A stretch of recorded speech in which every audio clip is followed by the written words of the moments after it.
நான் அபுல் காசிம் அல் சஹராவி. சிறுவயதிலேயே மனித உடலின் நுட்பமான அமைப்புகள் என்னை மயக்கியது. ஒவ்வொரு தசைநார், ஒவ்வொரு நரம்பு, ஒவ்வொரு எலும்பின் வடிவமைப்பு, இவை அனைத்தும் இறைவனின் மகத்தான வடிவமைப்பின் சான்றுகளாக எனக்குத் தோன்றின. என் இளமைக் காலம் முழுவதும் அறிவின் பசியுடன் கழிந்தது. நான் குர்தோவாவின் புகழ்பெற்ற பல்கலைக்கழகத்தில் மருத்துவம் பயின்றேன். ஆனால் எனது மனம் எப்போதும் எப்படி என்ற கேள்வியைத் தேடியது. மருத்துவத்தின் ஒவ்வொரு கிளையையும் ஆராய்ந்தேன், ஆனால் அறுவை சிகிச்சை எனது இதயத்தைக் கவர்ந்தது. 965ஆம் ஆண்டு அந்தோணிய அரசவை மருத்துவராக நியமிக்கப்பட்டேன். அந்த நிலை எனக்கு ஆயிரக்கணக்கான நோயாளிகளை கவனிக்கும் வாய்ப்பளித்தது. ஒவ்வொரு நோயாளியும் எனக்கு ஒரு புதிய பாடப்புத்தகமாக இருந்தனர். அவர்களின் வலி, அவர்களின் துன்பம், இவை அனைத்தும் என்னை புதிய முறைகளைக் கண்டுபிடிக்கத் தூண்டின. 30 ஆண்டுகளின் அனுபவத்தின் விளைவாக 1002ஆம் ஆண்டு அறுவை சிகிச்சை முறைகளின் கலைக்களஞ்சியம் எனும் மகத்தான நூலை எழுதினேன். இந்த நூல் 30 தொகுதிகளாக அமைந்தது. இதில் நான் கண்டுபிடித்து வடிவமைத்த 200க்கும் மேற்பட்ட அறுவை சிகிச்சை கருவிகளை விளக்கினேன். இன்று பயன்படுத்தப்படும் பல கருவிகள் என் வடிவமைப்பின் மாற்றங்களே.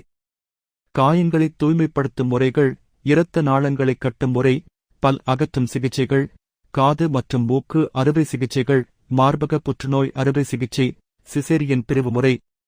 ஒவ்வொரு கருவியையும் நானே வடிவமைத்தேன். ஒவ்வொரு முறையையும் முதலில் பல முறை பயிற்சி செய்த பின்னரே நோயாளிகளுக்குப் பயன்படுத்தினேன். என் நூலில் கூறியது போல் அறுவை சிகிச்சை என்பது ஒரு கலை. அதில் தேர்ச்சி பெற ஒரு வாழ்நாள் போதாதுடோட். எனது மருத்துவ முறைகளில் மிக முக்கியமான கொள்கை சுத்தம். காயங்களைத் தூய்மையாக வைத்திருப்பதன் முக்கியத்துவத்தை முதன்முதலாக வலியுறுத்தியவன் நான்.